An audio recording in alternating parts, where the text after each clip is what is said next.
Bonjour et bienvenue sur la chaîne EV. Aujourd'hui, nouveau Ioniq 28 Challenge. Alors, c'est un Ioniq 28 Challenge un peu spécial parce qu'aujourd'hui, on va faire deux voitures qui sont la Ioniq 6 en RWD, jante 18 pouces et la First Edition en jante 20 pouces et 4 roues motrices. en gros la plus efficiente et la moins efficiente de la gamme. Ouais, voilà. tout à fait. Juste, je voudrais spécifier un truc. La décoration de cette voiture n'est pas, n'est pas officielle. Ça, ce n'est pas d'origine et les bandes oranges ne sont pas d'origine. Voilà, le reste, c'est la couleur d'origine. Covering by All Cover. Et le cerveau d'Alex. C'est ça. D'ailleurs, dites-moi si ça vous plaît, d'ailleurs, ça me fera plaisir. Allez, c'est parti pour les specs. La RWD. Pour la RWD, en jante 18 pouces, on est à 612 km WLTP. La capacité de la batterie, on est à 77,4 kWh, dont 74 utiles. Alors je dis entre guillemets. Ouais, parce que le chiffre, Hyundai nous dit que c'est 77 utiles et après tous les sites qu'on trouve, Burniland de V-Database nous donne 74. Ouais, donc il semblerait que c'est quand même 74. Chimie NMC. Ouais. Donc un seul moteur à l'arrière, 168 kW, ce qui correspond à 225 chevaux, 350 Nm de couple. Au niveau de la transmission, RWD, donc propulsion, ce qui lui permet de faire le 0 à 100 en 7 secondes 4. Une vitesse max de 185 km/h. Et un poids qui s'affiche là parce qu'il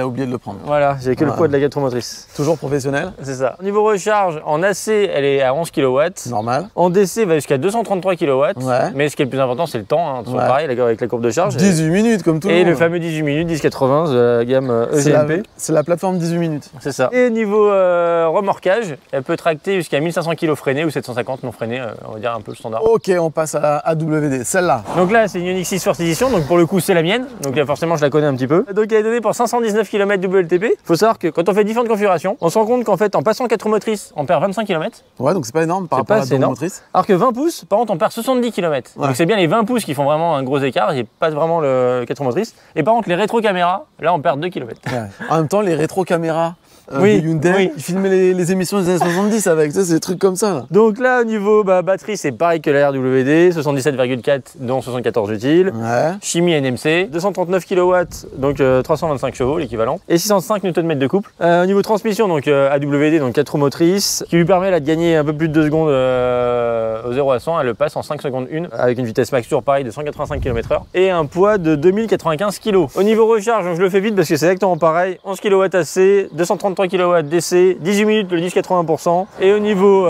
des jantes, on l'a dit 20 pouces, il y a une pompe à chaleur, il y a du V2L jusqu'à 3,6 kW et elle peut tracter jusqu'à 1500 kg freinés. C'est redondant cette présentation. Bon, qu'est-ce que c'est l'Ioniq 28 Challenge? C'est un protocole pour mesurer les consommations des voitures électriques sur 3 parcours différents, ville, route, autoroute, qui permet de calculer les autonomies et qui nous permet de faire un classement d'efficience. Et le concept, c'est toujours de comparer la voiture qu'on mesure avec un modèle toujours le même qui est notre modèle témoin, qui est toujours notre Ioniq 28. On vous explique tout à la fin de la vidéo, au moment des chiffres, on vous expliquera comment on calcule tout ça. Alors j'allais dire, si on a des voitures comme ça, c'est parce qu'il y a des gens qui s'abonnent à notre chaîne et du coup on est crédible, c'est pas vrai. C'est juste parce que tu as claqué du pognon, voilà. Parce que le banquier était d'accord pour faire un crédit sur 10 ans, mais... Ouais, voilà. Donc ne vous abonnez pas à notre chaîne, ça sert à rien, ne likez pas. On a des voitures en les achetant tout simplement. Voilà. Donc là aujourd'hui, on va voir rouler que celle-là. L'autre test, on l'a fait mais sans le filmer. Et c'est moi qui conduisais également la propulsion. Donc on a déjà les chiffres. Et ils sont très bons, je vous invite vraiment à rester jusqu'à la fin, jusqu'au conso, parce que les chiffres de la propulsion, c'est extraordinaire. Ouais. Alors pour info, la 2 roues motrices, moi je l'ai eu pendant 2 semaines. Et c'est censé apporter quoi cette info? C'est pas un essai d'une journée, c'est ça que je veux dire. Tout à fait. Voilà. J'ai mon avis sur cette voiture du coup. Ouais. Voilà, malheureusement. Ça, je vais pouvoir contrebalancer toutes les conneries que tu vas pouvoir dire. Bah du coup, je conduis celle-là. Hein. C'est des rares tests où chacun conduit sa voiture, tu vois. C'est vrai. Allez, casse-toi là, dans ton truc orange là. Ah, il y a une touche d'orange seulement. Le parcours urbain, c'est environ 17 km dans les rues de La Teste de Buch et d'Arcachon en Gironde. Le dénivelé est très faible et la vitesse moyenne est comprise entre 25 et 35 km/h selon les conditions de circulation. Donc là, on remet les tripes à 0, on est à 100% de batterie, on est en mode e-pédale, donc Regen Max. Donc là pour les modes, on peut faire moins avec la palette de droite. Hop, là du coup je passe en 2, 1 et roue libre. Donc là je refais à gauche, du coup 1, 2, 3 et mode e-pédale. La clim à 22 degrés en mode auto. Il fait actuellement 19 degrés dehors. Et au niveau des drive modes, donc là c'est le bouton qui est sur le volant. Donc si j'appuie dessus, là on passe en mode sport, mode éco, mode normal. Et si on reste appuyé, là on passe en mode personnalisé. Par défaut c'est le mode neige, mais on peut le régler comme on veut, mettre propulsion, sport, comme on veut. On peut régler, c'est personnalisé quoi. Voilà, je pense que là on est bon. Bon bah allez, c'est parti. Je passe devant, non? Ah ouais? Bah ouais. Bon allez, c'est parti pour... Le deuxième test de la Ioniq 6 en fait. Bon allez, on attaque. On est en ville. On a une vraie checklist de toutes les particularités électriques qu'on teste. On attaque en ville avec la régène. Première question, tu es à 100%. Est-ce que tu as de la régène à 100%? Alors oui, il y a de la régène à 100%. Par contre, si pour moi en hiver, on a une température basse et qu'on est à 100%, on peut avoir un message qui apparaît en disant que la régénération est limitée et que du coup on n'a pas 100% de la régène, quoi. Mais sinon là, à température clémente, on a de la régène à 100%. Ok. Mais que je trouve pour le coup moins forte que sur la Ioniq 5. Donc ça on va le confirmer avec le test de régène tout à l'heure. Mais au niveau ressenti, j'ai l'impression d'avoir un peu moins de régène. Ah, on a entendu une première sonnette. Ouais, du coup est-ce qu'on en parle maintenant? On va en parler maintenant parce que ça va nous rendre fous. En fait, là on a entendu un bip. C'est que là depuis la Ioniq 6, dès qu'on dépasse la vitesse détectée par les panneaux, la voiture bip. Donc la voiture lit les panneaux, mais sauf qu'elle ne le lit pas déjà toujours très bien. À 80% c'est pas mal, mais souvent en fait il y a une mauvaise identification des panneaux. Et du coup dès qu'on dépasse de quelques km/h, au bout de quelques secondes les panneaux, bah, on va avoir 5 bips qui vont s'enchaîner. Et si on repasse en dessous de la vitesse et qu'on redépasse de nouveau de quelques km/h, ça va de nouveau rebiper. Donc c'est assez insupportable. Surtout que pour pouvoir le désactiver, parce que ça peut se désactiver, bah en fait il faut désactiver complètement la lecture des panneaux. On peut plus avoir les panneaux, si on a les panneaux ça bip forcément. Et en plus cette désactivation, il faut le faire à chaque démarrage de la voiture. Et là en l'occurrence, bah là il vient d'avoir un bip d'ailleurs aussi encore. Là, je suis à 40 km/h au lieu de 30, bah là elle m'engueule. Voilà. Là ça y est maintenant, elle bip plus vu que je suis au-dessus. Par contre si je baisse ma vitesse, je redescends en dessous de 30 et je repasse au-dessus de 30. Et là elle rebip. Voilà, et là elle arrête de biper parce que tant que je reste au-dessus c'est bon. Par contre si j'arrête pas de faire le yo-yo, donc si vous voulez à 52, 53, 49, bah elle va pas arrêter de biper tout le temps en fait. Quand tu dis qu'on peut le désactiver mais ça désactive la lecture des panneaux, c'est-à-dire que ça désactive le fait que ton régulateur adaptatif va s'adapter automatiquement aux panneaux sur l'autoroute. Ouais, tout ce qui est lié au panneau du coup va être désactivé, donc on perd une fonctionnalité. Donc c'est pour ça que sur autoroute, moi personnellement je le laisse activer de manière à pouvoir gérer quand même la gestion des panneaux et en plus on respecte quand même plus souvent les vitesses. Et en plus les panneaux sont souvent aussi mieux détectés sur l'autoroute.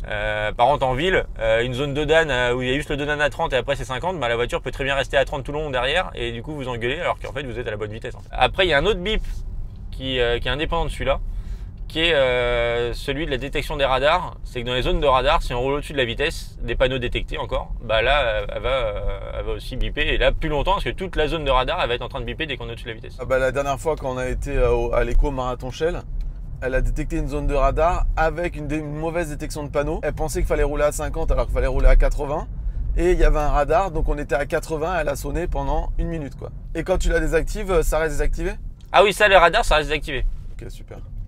Et enfin, dernier bip relou, c'est la détection du manque d'attention, là, le logo café là. Alors celui-là je l'ai quand même assez rarement, il y en a qui l'ont plus que d'autres. Ouais, moi je l'ai eu, je l'ai eu pas mal moi. Donc c'est le détecteur d'attention, c'est quand d'un coup il va vous dire faites une pause, il est temps de vous arrêter. Parce qu'il considère que vous êtes peut-être en train de vous endormir. Enfin, en fait, c'est pas lié à une caméra, il n'y a pas de ce que j'ai pu identifier. Pour moi, c'est vraiment lié si tu fais un louvoiement dans la voie ou que tu mords un peu les lignes ou des trucs comme ça, bah, elle va considérer que tu es peut-être en train de t'assoupir et elle va t'engueuler jusqu'à ce que tu aies la voiture qui est de nouveau bien dans l'axe. Donc ça peut arriver aussi de manière intempestive. Ouais. Pour moi, c'est vraiment le défaut majeur de cette voiture. C'est horrible, enfin t'es obligé de désactiver tout le temps. Alors par contre je voudrais dire un truc, moi je le laissais tout le temps les bips et au bout d'un moment ton cerveau il les efface en fait. Je les entendais plus et quand j'avais un passager qui me disait c'est quoi, je disais ah oui c'est vrai que ça bip. Surtout si tu mets la musique un peu fort, le volume de la musique est indépendant des volumes de bip qui est toujours le même. Du coup si la musique est très forte, bah en fait t'entends plus les bips. Mais en même temps au bout d'un moment tu deviens sourd donc c'est normal. C'est ça. Et si un autre truc pour les panneaux aussi qui rajoute des bips, c'est qu'au-delà de biper quand on dépasse la vitesse, c'est que dès qu'il détecte un changement de vitesse de panneau, il y a juste un bip qui fait bip, juste pour dire j'ai détecté un nouveau panneau.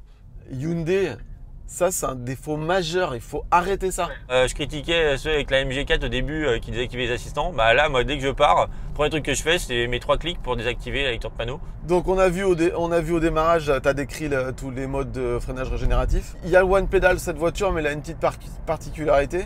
Ah oui, c'est qu'il faut l'activer à chaque démarrage. En fait, comme je l'ai montré, il faut faire une pression sur la palette de gauche pour la passer de mode 3 à mode e-pédale.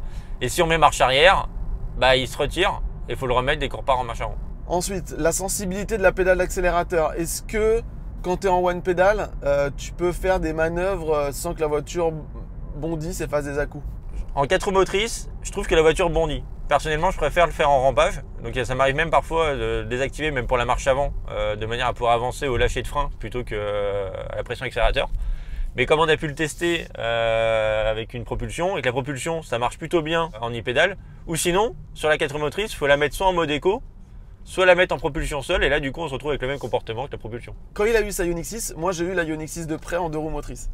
Un jour on parle de la sensibilité de la pédale et je dis mais non mais c'est vachement bien, et lui il dit mais non c'est naze ça bondit. Et moi je dis mais non c'est bien, et lui il me dit mais non c'est naze ça bondit. Et en fait on avait tous les deux raisons parce qu'en fait c'est bien en 2 roues motrices et ça bondit en 4 roues motrices. Bon on passe à l'habitacle. Les sièges.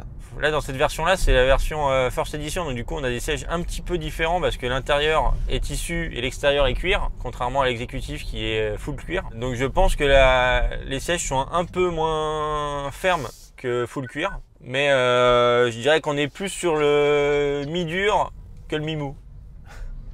Je sais pas ce que tu avais comme feeling. Okay, je t'avoue, je m'en rappelle plus trop. Ok, confort suspension.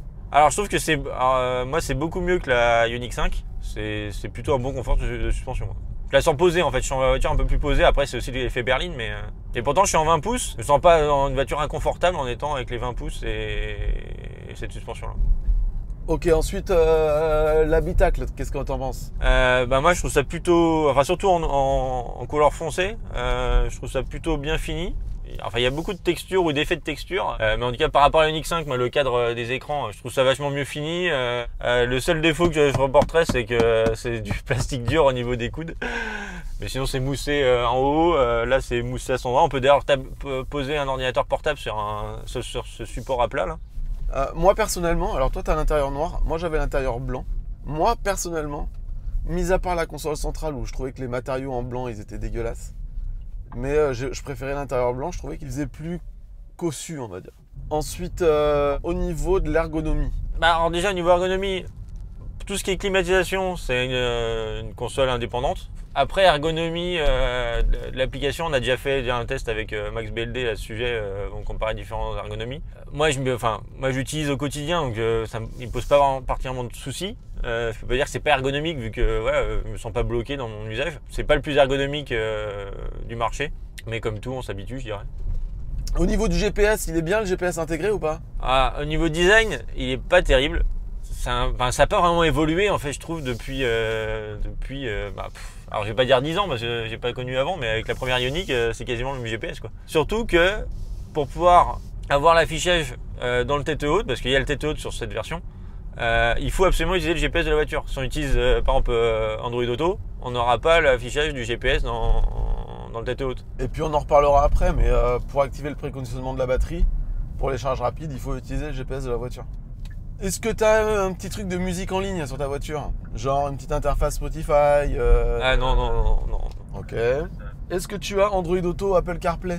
Alors oui, il y a Android Auto et Apple CarPlay. Par contre, ils sont pas sans fil. Mais pour une fois, je tiens à signaler que la prise USB est juste à côté du téléphone.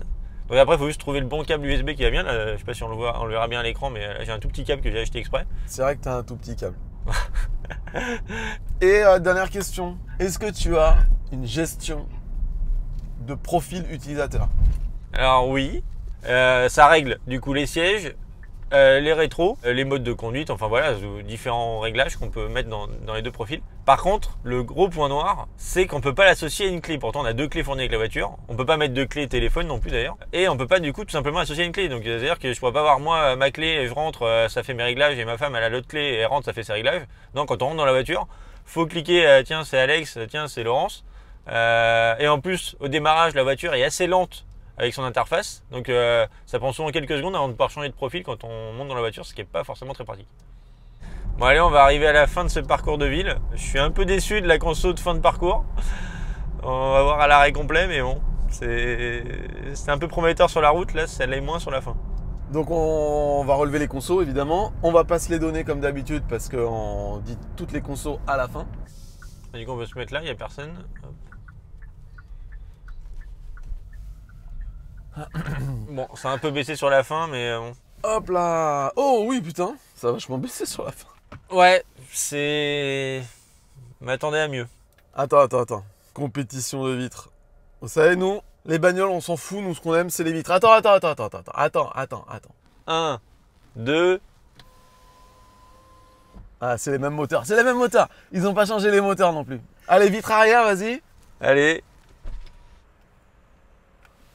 Ça va. ça ouvre pas entièrement, mais on peut passer le bras. C'est validé. C'est acceptable. Bon, donc déçu? Ah ouais, un peu. Bah, je t'ai dit, j'étais plutôt optimiste quand j'ai vu des 10-2, 10-5. Je fais, c'est pas mal. Et là, non, j'ai pris beaucoup. Ah ouais, c'est vrai? Je pense que c'est pas loin de la Mach-E là, tu vois. T'as la Ioniq 5 équipée des mêmes pneus, même moteur, même système. On avait fait 14,6. Donc, vu que l'aéro, ça compte pas en ville, normalement, tu devrais être à 14,6. Plus ou moins. Et en même temps, c'est complètement logique. Il n'y a pas de raison. Ah si, parce que là j'ai des pneus Pirelli, alors que là c'était des Michelin Energy. Ah, d'accord. Le Mustang Mach-E a fait 14,6. D'accord. Et la Tesla Model Y Long Range, 14,2 en ville. Hein. Ah donc en fait... Non, c'est normal. Bon, allez, qu'est-ce qu'on fait maintenant? On passe à la route. Le parcours routier, c'est 25 km composé en grande partie de portions à 80 km/h avec des ronds-points. Là encore, le dénivelé est très faible. La vitesse moyenne est généralement de 65 km/h. Qu'est-ce que tu veux, Shifumi ou l'aider? Allez, voici Shifumi. Sans réfléchir. Shifumi. Putain, pourquoi je réfléchis? Faut quand même qu'on le rappelle, c'est que ça sert à rien. Mais si, ça sert à gagner, voilà. Ça sert juste à ce que JC soit content d'avoir gagné un duel. C'est incroyable, mais au niveau des probas, mais c'est tellement... Mais je dois en être à 80% de victoire. Ouais. Bon, bref, je passe devant. On remet à zéro les consos. Est-ce que tu as le détecteur de passage? Alors, vas-y, je vais passer, regarde. Ça filme ton écran, je passe. Vu qu'en plus, je pars en premier parce que j'ai gagné Shifumi. Ah voilà, ça bip, on voit la voiture, on voit que ça arrive par la droite. Enfin, tout ça. Et elle empêche de reculer d'ailleurs. Elle freine toute seule. Ah ouais, en plus, elle empêche de reculer. Là, faut pas qu'il y ait des fausses détections, sinon c'est relou. Mais... Bah, ça m'est arrivé parfois et du coup, faut forcer un peu. Elle finit par laisser passer, mais ça peut surprendre. Par contre, ce système de détection, c'est évidemment pas sur toutes les versions, je suppose. Ouais, alors je crois que c'est à partir de la créative, il me semble. Par contre, il y a un truc à noter. Autant il y avait des grosses différences entre chaque finition de la Ioniq 5, autant je trouve personnellement que dès le bas niveau de la Ioniq 6, t'es bien équipé. Et si tu prends une créative, c'est déjà très très bien équipé. Ouais, après l'intuitive, je crois qu'elle perd quand même quelques trucs. C'est plus la créative qui est quand même très proche de l'exécutive, je dirais. Donc, est-ce que tu as un régulateur de vitesse sur cette voiture à 62 000 €? Oui, un régulateur de vitesse donc adaptatif, pas intelligent, parce que souvent on dit intelligent dès que ça peut gérer les ronds-points, des choses comme ça. Elle le gère pas. Si tu passes sur un régulateur adaptatif, elle va s'adapter toute seule à la vitesse parce que tu l'as activé dans ton menu. Mais tu ne peux pas synchroniser manuellement la vitesse du régulateur adaptatif au panneau. Donc en fait, quand on met l'option paramètres, véhicule, limitation de vitesse, si on met l'option tout en haut, assistant de limitation de vitesse, là, elle va s'adapter toute seule au panneau. Une fois qu'on l'a mis au moins une fois à la vitesse du panneau, il faut que la vitesse passe en vert, en fait, qu'on ait un peu aimanté la vitesse au panneau. Donc là, il suffit de faire la flèche du haut ou flèche du bas quand il nous le propose. Et à partir de là, il va changer la vitesse tout seul dès qu'il y a un changement de vitesse détecté par les panneaux. Passons au lane assist. Est-ce que tu as le lane assist sur cette voiture? Alors oui, il y a le lane assist et en plus tu peux activer le lane assist sans activer le régulateur de vitesse. Donc tu peux vraiment dissocier les deux, avoir l'un ou l'autre ou les deux en même temps. Et il y a quasiment aucune autre marque, Hyundai Kia, je crois, qui fait ça. Par contre, ce qui est un petit peu relou, c'est que quand tu lances le régulateur de vitesse, tu es obligé d'appuyer sur le bouton volant pour activer aussi le volant. Sauf quand tu es sur autoroute en mode HDA. Là, il s'active en même temps. Est-ce que tu as un volant capacitif? Et malheureusement, non. C'est bien une résistance sur le volant qui permet de détecter la présence. Au niveau des avertissements, il y a un avertissement visuel en orange qui apparaît sur l'écran pour dire attention, tenez le volant. Et en plus, avec le tête haute, on a un avertissement également dans le tête haute.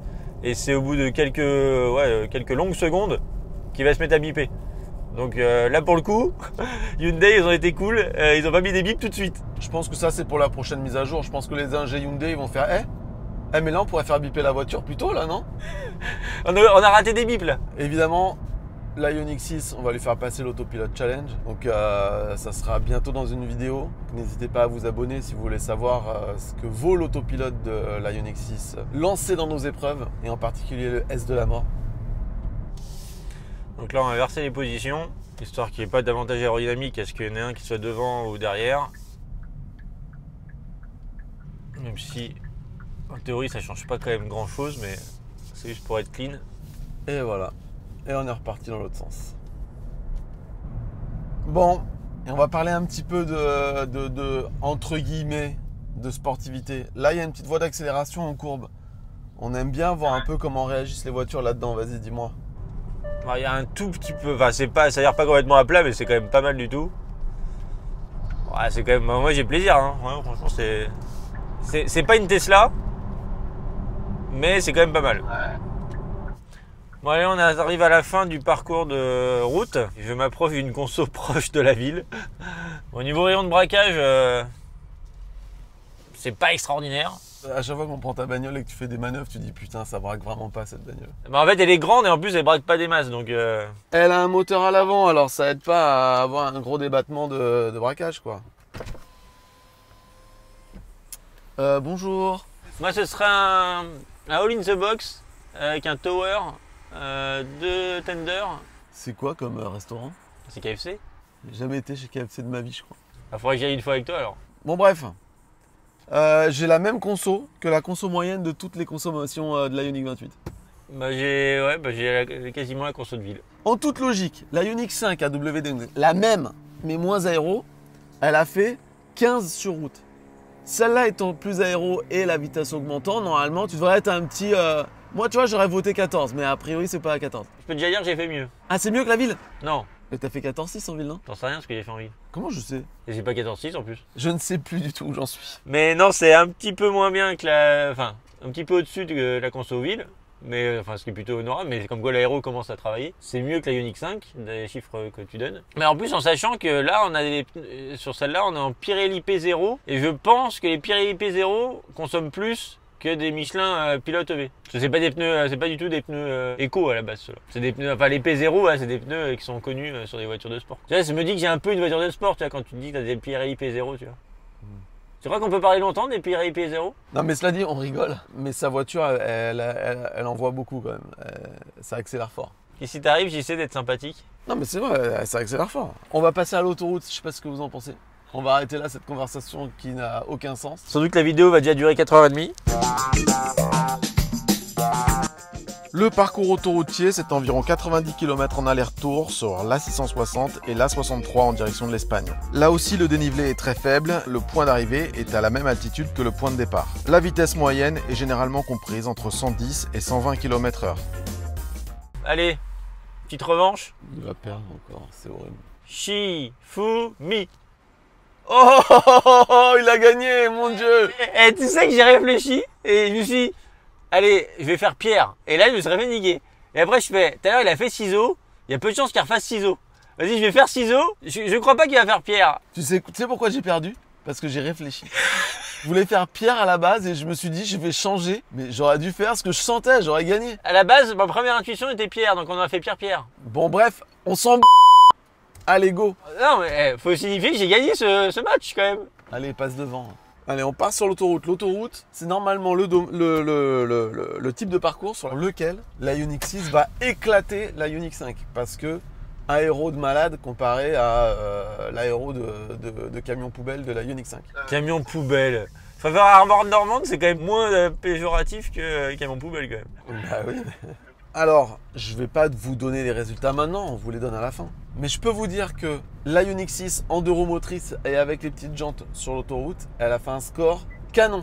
On va voir si la 4 roues motrices grande jante fait aussi bien. Pas aussi bien, non, c'est sûr que non, mais si elle performe quand même, quoi. Allez, c'est parti. Bon, là, elle bip parce qu'elle croit qu'on est encore à 50. Donc là, on est sur l'autoroute. Et là, c'est quand même le secteur pour lequel la Ioniq 6 a été conçue, on va dire. Parce qu'elle a tout ce qu'il faut pour être une super routière. Donc, on va commencer par parler de la charge. Là, c'est vraiment le point fort de cette voiture. Donc ouais, niveau recharge, c'est toute la plateforme de façon EGMP, c'est le 10-80% en 18 minutes. Du coup, plus la batterie est grosse, forcément plus la puissance monte. Là, en l'occurrence, on va jusqu'à 233 kW en pic, que j'ai jamais vu encore, moi je crois d'ailleurs. On a fait un road trip que j'affiche ici, tiens. avec une Ioniq 6 RWD, la Ioniq 6 d'Alex en AWD contre une Tesla Model 3 long range. J'ai fait 2 charges où j'ai jamais vu les 200. Je suis monté à 190 max. C'est faux parce que depuis on a vu une pointe à 238 kW sur une borne Alpitronic 300 kW du réseau Shell Recharge. Mais par contre, la promesse du 18 minutes était tenue quand même, tu vois ce que je veux dire? Ah ouais. En plus, la voiture va proposer le plug and charge. En tout cas, elle est compatible plug and charge. Donc la voiture, effectivement, elle est compatible plug and charge. On peut le retrouver dans le menu. Je vais le montrer là en même temps en live. Paramètres EV, tout en bas, on a plug and charge. Et si vous cochez cette case plug and charge, comme c'est le cas actuellement moi sur la mienne, vous risquez d'avoir des problèmes dans l'état à vous charger chez Ionity. Ce que j'avais d'ailleurs au début. Et du coup, il faut bien le décocher cette case tant que vous n'avez pas activé plug and charge, parce que sinon ça va vous poser des problèmes, ou enfin des retards de lancement de charge quand vous êtes sur des bornes compatibles plug and charge en fait. Alors juste, on précise vite fait que le plug and charge n'est pas du tout comme l'autocharge proposé par Fastned et Electra. Le plug and charge, c'est une norme qui rendrait la voiture compatible avec toutes les bornes compatibles plug and charge. C'est pas du tout comme chez Electra ou Fastned où il faut créer un compte chez Electra et Fastned pour rendre la voiture compatible avec l'autocharge. Si votre voiture est compatible plug and charge et que vous avez un compte plug and charge sur la voiture, à chaque fois que vous vous brancherez sur une borne plug and charge, peu importe le prestataire de la borne, la voiture lancera la charge automatiquement. En fait, c'est comme si votre carte Charge My Hyundai, Mercedes ou j'en sais rien, était accrochée à la prise de votre voiture en fait. C'est vous branchez la voiture et là c'est comme si elle badgeait elle-même avec ce badge multi-opérateur en fait. Allez, on passe autoroute. Autoroute dit on va devoir se recharger de temps en temps. Et du coup, les gens ont peut-être peur. Donc ce qui enlève la peur, c'est un planificateur souvent. Est-ce qu'il y a un planificateur dans la Hyundai Ioniq 6? Alors oui. C'est d'ailleurs la première Hyundai Kia qui en bénéficie. Après, il n'est pas extraordinaire. Je vous invite d'ailleurs à regarder notre vidéo encore du road trip où on explique comment il fonctionne. Mais il vous propose du coup des bornes en fonction des filtres que vous avez choisis. Il est correct, on va dire. Par contre, il n'y a pas de pourcentage à l'arrivée, il n'y a pas de pourcentage quand on arrive aux bornes. Ça reste un peu sommaire, quoi. Mais par contre, il faut passer par le GPS de la voiture pour bénéficier du préconditionnement qui permet d'avoir des temps de charge correct, surtout en hiver. En été ça change pas grand chose, mais dès que les températures sont basses, le préconditionnement permet de réchauffer la batterie pour qu'elle arrive à la température optimale pour avoir une puissance de charge dès qu'on arrive et du coup pas perdre de temps sur le temps de charge. Moi je vais donner mon avis sur le planificateur, donc encore une fois il est dans la vidéo, elle est en description, n'hésitez pas à aller la voir parce que vraiment elle explique tout. Première chose, il est trop timide, c'est-à-dire que pour lui arriver à moins de 20% sur une borne c'est presque un sacrilège. Deuxièmement, il se base sur l'autonomie affichée par la voiture et on sait que l'autonomie affichée par la voiture se base elle-même sur la consommation sur les 50 derniers kilomètres. Donc si vous avez fait beaucoup de villes et de routes et que vous vous engagez sur un long trajet, eh ben, la première planification va être toute pourrie. Mais par contre, ce qui est bien sur ce planificateur, c'est qu'il s'ajuste en permanence, etc. Et qu'en plus, il y a des petits filtres, on peut dire un peu où on veut, sur quelle station de charge on veut aller, etc. Donc c'est quand même pas mal. Donc il n'indique pas du tout les pourcentages à l'arrivée, aux bornes, etc. Donc ça c'est vraiment le gros défaut de cette voiture. C'est quand même, on est en 2023, il y a de plus en plus de voitures qui le font. Hyundai le fait pas encore, c'est dommage. Par contre, ouais, il y a un truc que je trouve génial sur le planificateur Hyundai. Et je trouve que c'est vraiment, enfin, c'est pas le planificateur, c'est le GPS. Et je trouve quand même que c'est la force de cette voiture. Et finalement, nous, on aime bien planifier les trajets comme ça. C'est, tu dis, je veux aller à Paris. La voiture te demande si tu veux qu'elle planifie le trajet pour toi avec les arrêts recharge. Toi, tu dis non. Et après, tu peux rechercher des bornes sur le parcours et construire pas à pas ton itinéraire. Alors ça manque parfois, il y a un peu des trous, il manque parfois des bornes. Néanmoins, c'est hyper bien fait, ça t'indique si la borne est de ton côté de la route ou du côté opposé, etc. Moi, je trouve que c'est super bien fait. Et ça fonctionne très très bien. Mais d'ailleurs, ça c'est pas que avec la Ioniq 6, ça c'est le cas depuis même limite les premières Hyundai, parce qu'il y a Ioniq 28 le fait aussi. Donc c'est pas lié au planificateur, c'est vraiment lié au système Hyundai depuis le départ et qui est souvent peut-être un peu méconnu, mais au final qui correspond bien à mon usage. C'est que moi je planifie plus trop mes parcours. Je pars, je regarde où est-ce qu'il y a une borne atteignable et je la choisis et j'y vais quoi. Et je trouve que c'est un autre avantage, par exemple pour les gens comme moi. Moi personnellement, j'aime pas rouler 3h30 de suite et avec cette voiture, elle en est capable. Et ben, quand tu démarres, tu dis montre-moi toutes les bornes. Et moi, par exemple, je vais choisir une borne à 250 km de ma position. Et ce qui fait que moi, je vais être content, je vais rouler 2h30 ou 2 heures. Je vais m'arrêter, c'est le trajet parfait. Alors qu'un planificateur, quand tu le mets en mode planificateur normal, elle va chercher à être le plus optimal possible et elle va te trouver une borne à 300-350 km, ce qui est vraiment hyper relou pour moi. Je déteste ça, quoi.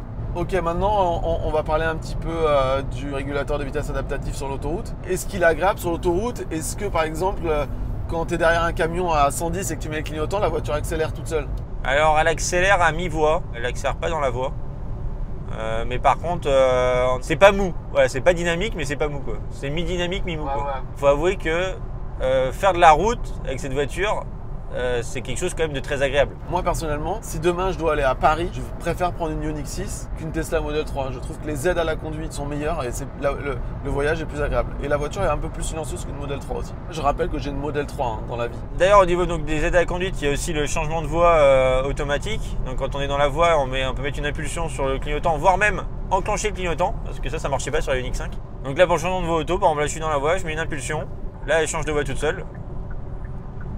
Elle se remet dans la voie et elle retire le clignotant. Et ça marche quand même plutôt pas mal. Contrairement à d'autres marques, j'ai assez rarement des échecs. Et autre élément qui est quand même intéressant sur la gamme Hyundai Kia, c'est l'affichage de l'angle mort sur l'écran derrière le volant. C'est que là quand je mets le clignotant, je vois directement la voie où je veux m'insérer. C'est un complément quand même sécurité et qui est plutôt bien visuel. Bon, on arrive au milieu de l'autoroute, donc on sort, on fait demi-tour, on change de position, je vais passer devant. Allez, je te laisse passer là. Alors là, je vais faire une grosse accélération avec la Ioniq 28, je vais mettre une trace à Alex ne va pas être capable de me suivre. Bon allez, on sort de l'autoroute là, enfin non, on sort pas de l'autoroute. Mais on est dans le virage de l'échangeur. Dans ce virage, on pose toujours cette question. Quelles sont les 3 choses que tu préfères dans cette voiture? Alors, moi en 1, forcément, elle a quand même la plateforme GMP avec sa vitesse de charge. En 2, moi je dirais l'intérieur, en tout cas là en noir, moi je trouve qu'elle fait quand même un peu, j'ai un effet un peu sport quand même, que j'aime bien, un petit cockpit, ça j'apprécie pas mal. C'est ce qui me manquait dans la Ioniq 5 d'ailleurs. Et du coup en 3, en positif, moi ce serait un peu tous les petits gadgets qu'en fait Hyundai propose, comme le fait d'avoir le V2L, le fait de pouvoir faire avancer reculer la voiture avec la télécommande. Dans certains cas, dans un parking, on est à côté d'un poteau, on peut l'avancer, sortir de la voiture et la reculer après. Je trouve ça plutôt pratique. Quelle est la possibilité d'avoir le tête haute, toit ouvrant. Enfin, là, on a plein de petits équipements qu'on peut avoir que je trouve plutôt cool. Après, avis à chacun de se dire si c'est utile ou pas, mais moi je trouve ça plutôt sympa et j'aurais du mal à m'en passer aujourd'hui. Bon, on a fait le tour des 3 points positifs et maintenant, le truc c'est que je me demande, est-ce que tu vas être capable de trouver des points négatifs dans ta voiture? Bah oui, forcément, faut être objectif quand même. Forcément, là ça a été la grosse déception en découvrant cette voiture, c'est les bips. Franchement, là les bips de vitesse, c'est la première fois que dans une voiture je suis obligé de désactiver quelque chose en montant dedans et ça je suis un peu dégoûté d'avoir ce truc là. Je peux comprendre que certains ce soit une raison de non-achat carrément. En 2, l'interface qui est quand même un peu vieillotte, ce serait tellement une tuerie d'avoir un Android automotive à la place de ça en fait. Et en 3, moi je m'y suis fait, mais c'est vrai que c'est un peu chiant de devoir réactiver le e-pédale à chaque fois qu'on monte dans la voiture. Pareil, dès qu'on a un truc à faire à chaque fois qu'on monte dans la voiture, ça veut dire que ça serait mieux que ce soit activable tout le temps en fait. Allez, on va voir sur la régène là, est-ce que je perds? Ah, j'ai perdu 0,2 sur la régène. Ah, 0,1. Oh là là, les bips tout le temps. Putain. Bon, voilà, l'autoroute c'est terminé. On va se garer, on va relever les consos, on va pas se les dire évidemment, mais là on vous les dit dans la vidéo dans 30 secondes, juste après le test régène. Pourquoi je me décroche? Putain, je vais rester dans cette voiture, bordel. Allez, je fais la photo avant que ça change. Par contre, t'as dû rouler dans de la peinture orange, t'as du orange tout le bas de caisse. C'est pas d'origine ça? Bah j'espère pas. Ils en vendraient jamais. Ils devraient peut-être faire appel à moi pour redesigner les couleurs. Bon alors, t'es content ou pas t'es content? Bah ouais, là ça va. Alors je précise, vous pourriez vous dire, Alex, il a absolument envie de faire baisser la conso de sa voiture. Mais en fait, il peut rien faire. On a roulé à 130 au régulateur, donc tu ne peux pas faire de l'éco-conduite sur l'autoroute à 130, c'est pas possible. En plus, dans l'absolu, je m'en fous que ma voiture soit la plus efficiente, vu que je sais que c'est pas la plus efficiente. Si je voulais la plus efficiente, j'aurais pas pris la 20 pouces 4 roues motrices. Je serais ravi qu'elle fasse une bonne conso. Enfin, je suis ravi qu'elle fasse une bonne conso, mais... là, il a dit qu'elle avait fait une bonne conso. Bah ouais, je trouve que c'est quand même pas mal. Est-ce que le premier chiffre, c'est un 1? Oui. Wouh! Alors, je te préviens, moi, j'ai une conso très très bonne, mais en même temps, on est dans une super condition. La conso que tu as là, une fois le protocole appliqué, la conso autoroute sera supérieure. Et j'espère que ça restera un quand même. Le deuxième chiffre, c'est quoi? C'est un 9? Je te dis pas. Peut-être 18,9, un truc comme ça, ou 19,3. Ou... Tu n'en dis pas plus? Bon, allez, on se barre. Qu'est-ce qu'on fait maintenant? Bah déjà on va faire un petit test régène. Est-ce que moi niveau ressenti, j'ai l'impression qu'elle régène moins que la Ioniq 5, mais on va le confirmer avec la régène. Et ensuite on va la ramener au bureau, la remettre en charge à 100%, voir ce que la borne renvoie à la voiture, qui va permettre de déterminer l'écart à la recharge entre ce que la voiture dit à consommer et ce qu'en fait elle a réellement consommé à la prise, parce qu'au final c'est ce qu'on paye. Allez, régène. Donc, qu'est-ce que c'est que le test de régène? Alors déjà, vous vous demandez peut-être pourquoi on fait un test de régène. C'est simple. c'est pour mettre un chiffre sur un ressenti de la force du freinage régénératif. Donc, ce qu'on fait, c'est que Alex roule à 80 km/h au régulateur et quand il passe devant moi, il coupe le régulateur, boum, vu qu'il est en one pedal en plus, c'est simple, il va s'arrêter tout seul et nous, on va mesurer avec un télémètre laser quelle distance il a parcouru. Et ça donne un chiffre, et ce qui permet de comparer les forces de freinage régénératif de toutes les voitures. Ce qu'on aime bien, c'est un freinage régénératif de 80 à 0 km/h entre 120 et 150 mètres. Parce que en dessous de 120, ça freine un peu trop fort, tu es obligé de trop jouer avec la pédale d'accélérateur. Au-dessus de 150, là ça freine pas assez et tu es obligé de freiner plus souvent. Voilà, j'accélère, je monte à 80, j'active le régulateur, je suis en régène max et je coupe le régulateur au niveau du JC. Voilà. Hop là, il lâche, il coupe le régulateur de vitesse. Elle roule un peu sur la fin, je trouve. 121. Donc Alex avait le sentiment que sa Ioniq 6 avait un freinage régénératif moins fort que la Ioniq 5. En fait, la Ioniq 5 met 123 mètres pour s'arrêter, et la Ioniq 6 121, donc c'est exactement pareil. Voilà, on va mettre la voiture en charge. On tombe à la marche arrière, donc il y a la caméra 360 qui est plutôt efficace. Hop, on voit bien comment se mettre entre les lignes, tac, nickel. Et en plus, un truc qui est pas mal, c'est quand on met en marche avant, on peut avoir la vue des roues. Et là, par exemple, là on voit la roue droite et là la roue gauche. Du coup, quand on est proche d'un trottoir, on peut directement passer vraiment à ras. Ça, moi, je m'en sers très souvent, surtout dans les parkings. Et on a également la vue 360 où là, la voiture, on fait le tour, on peut voir JC qui est un peu étiré. Hein. C'est surtout pour aligner les lignes. Et du coup, on a JC qui est là, qui ressemble à rien. Hop, quand on met parking, ça met le frein de parking. On coupe et on va mettre la voiture en charge. Je filmais les volets super actifs qui se fermaient. Bon, attends, avant tout, est-ce qu'elle a un frunk cette voiture? Alors ouais, bon par contre la mécanique c'est toujours à l'ancienne, il faut ouvrir un capot. Ouais. C'est sur V1, il n'y a plus de coffre à ouvrir. Il est énorme. C'est marrant parce que là, il n'y a pas le petit bouton pour que les gens qui sont enfermés dedans puissent sortir. Non, bah, là sinon, les genres de personnes qu'on va enfermer là-dedans, ils doivent pas avoir beaucoup de jours. Bon, on passe au chargement, elle est où la trappe? Ah, du coup à l'arrière droit, donc c'est pas le côté standard pour les Tesla fans. Donc là c'est électrique, hop.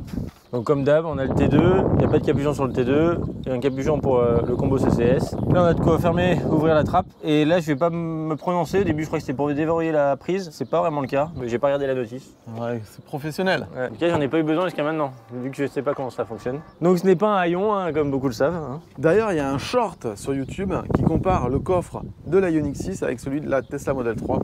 C'est assez intéressant. Avec un parapluie. Mesurant parapluie, exactement. Oui. Donc voilà, hop, donc on branche ça sur notre borne 7 kW avec compteur mid. Hop.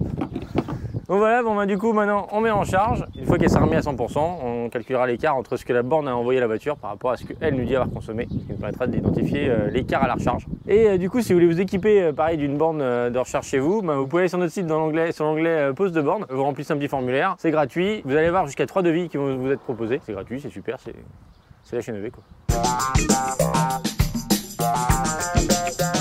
Allez, on passe aux consommations. Alors, on va commencer par la RWD. Moi, j'ai juste un truc à dire. La 2 roues motrices, je l'ai eu pendant 15 jours. Pendant 15 jours, il a fait plutôt frais. Et la consommation de la 2 roues motrices, elle était bien, mais pas top. Il y a eu 2 jours sur les 15 jours où il a fait très beau. C'est le jour où on a fait le test. Il faisait quelque chose comme 23-25 degrés. Et un autre jour, et ces 2 jours-là, on a eu des très très bonnes consos. Donc là, aujourd'hui, on va vous donner des chiffres de conso de la 2 roues motrices qui sont très très bons, mais un peu à l'instar de la Fiat 500 avec qui on avait eu le même problème. En gros, à partir de 18 degrés, il se passe quelque chose et la voiture devient ultra efficiente. Et en dessous, alors c'était pas mauvais, hein, mais c'était pas extraordinaire.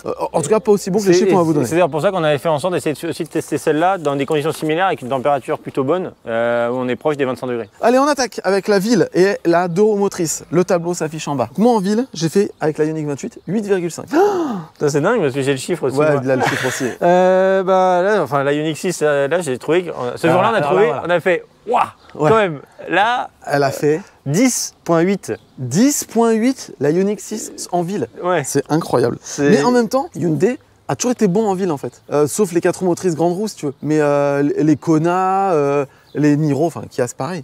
Ça a toujours été bon en ville. C'est en général sur l'autoroute c'est moins bon, mais vu qu'elle est aérodynamique. Bon bref.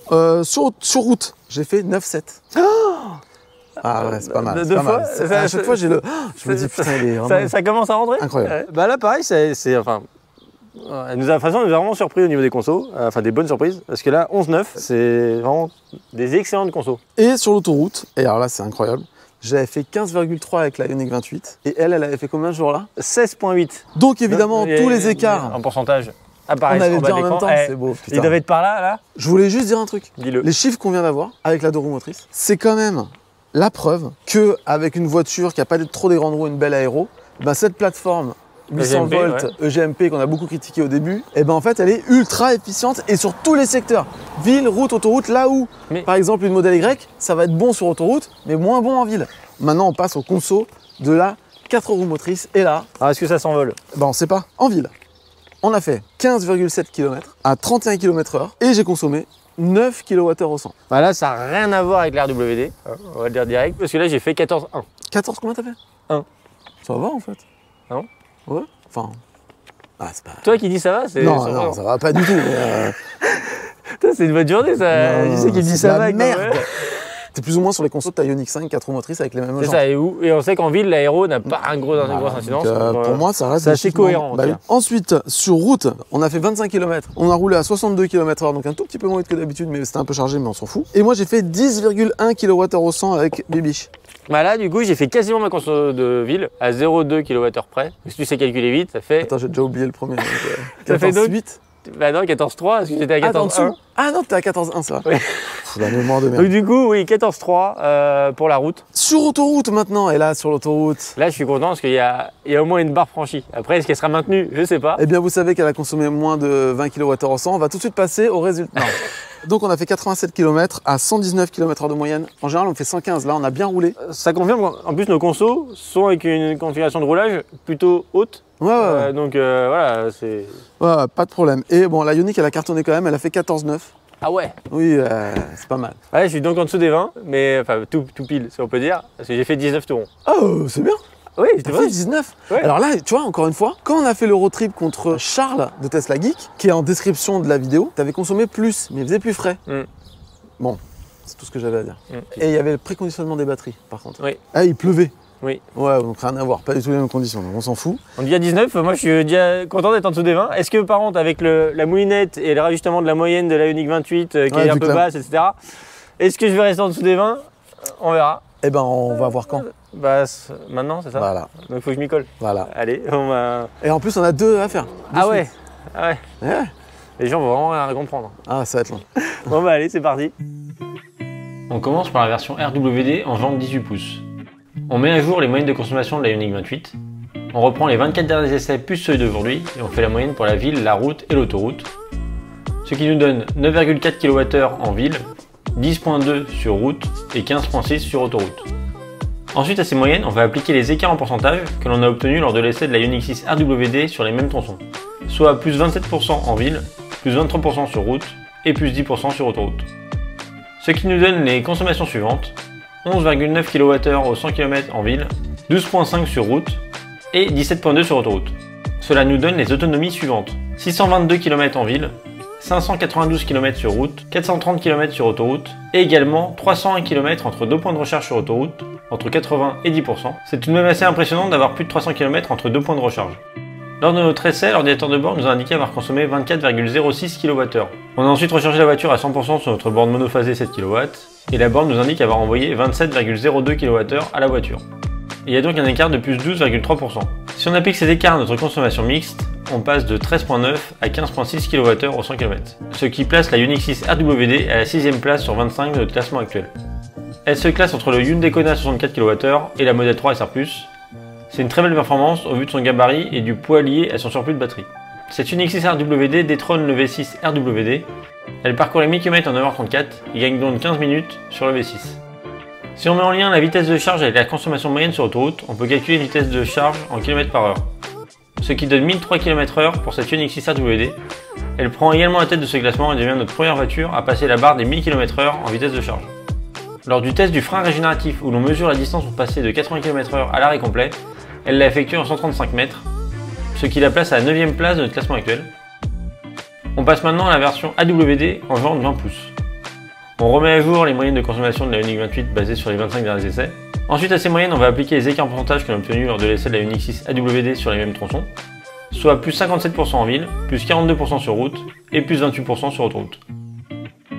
Ce qui nous donne les consommations suivantes, 14,8 kWh au 100 km en ville et 20 sur autoroute. Ça nous donne les autonomies suivantes, 500 km en ville, 510 km sur route, 370 km sur autoroute et également 259 km entre deux points de recharge sur autoroute, entre 80 et 10%. Lors de notre essai, l'ordinateur de bord nous a indiqué avoir consommé 31,33 kWh. On a ensuite rechargé la voiture à 100% et la borne nous a indiqué avoir envoyé 35,36 kWh à la voiture. Il y a donc un écart de 12,9%. Si on applique cet écart à notre consommation mixte, on passe de 16,5 à 18,6 kWh au 100 km. Ce qui place la Ioniq 6 AWD à la 18e place sur 26 de notre classement actuel. Elle se classe juste entre la MG4 et la modèle Y en graine vue. La Ioniq 6 AWD détrône de nouveau le V6 RWD, elle prend sa deuxième place à 4 minutes près pour parcourir 1000 km en 9h45. Malgré sa monte en 20 pouces et ses 4 roues motrices, son aéro lui permet de faire mieux. La Ioniq 6 AWD 20 pouces obtient une vitesse de charge de 863 km/h. Elle fait forcément moins bien que sa version RWD en 18 pouces, mais fait un peu mieux que le V6 RWD.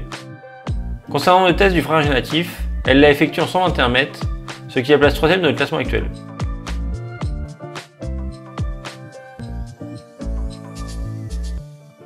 Bon et bien voilà, c'est terminé pour cette vidéo. Si vous avez aimé cette vidéo, je vous invite à la liker parce que ça fait toujours plaisir. Pareil, si. Attends, non, je veux juste dire un truc. Ah. Je veux juste dire un Donc truc. moi ce que je veux dire, on s'en fout par contre. Non mais si, parce que c'est important. Ah. Toi, c'est pas très important. Moi, c'est important. On a vu qu'avec la Ioniq 6 2 roues motrices, on a des super consos. Donc, on sait qu'il existe ailleurs, même en Europe et dans le monde, une version avec une petite batterie. Ouais, 53 kWh. 53 kWh. En Belgique par exemple, on peut en l'avoir. Belgique, voilà. Et Hyundai France a décidé de ne pas la vendre en France. Alors qu'en fait, avec les consos qu'elle a, ça serait une super voiture. Elle aurait comme une autonomie, je pense, pas loin des 400 km tranquille. Voilà. Pour la vie de tous les jours, ça suffit. Elle chargerait quand même vite. En 18 minutes. Voilà.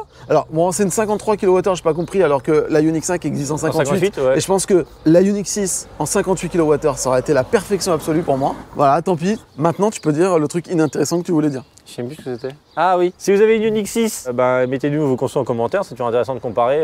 Si vous avez des problèmes, si on peut vous aider. Ou si vous avez remarqué des choses, ou si on a dit des bêtises, ou si vous voulez nous dire bonjour. Ou si vous trouvez que ce covering est magnifique. Laissez un commentaire en bas. C'est ici. Hein. Ouais. Ouais. C'est pas possible que ce soit en haut, il n'y a pas une configuration, non, on peut pas recommander en haut. Non. Ce qui pourrait se faire, c'est que j'inverse l'image. Je dis commenter là, mais en fait, vu que c'est inversé, c'est en bas. C'est intéressant. Voilà. Un nouveau concept. Bon, allez, merci à tous. Au revoir, à la prochaine. Salut, prochaine pour une autre vidéo.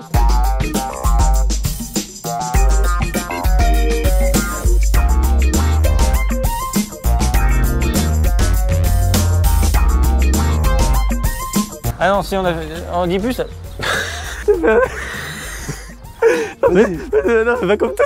Ne me touche pas!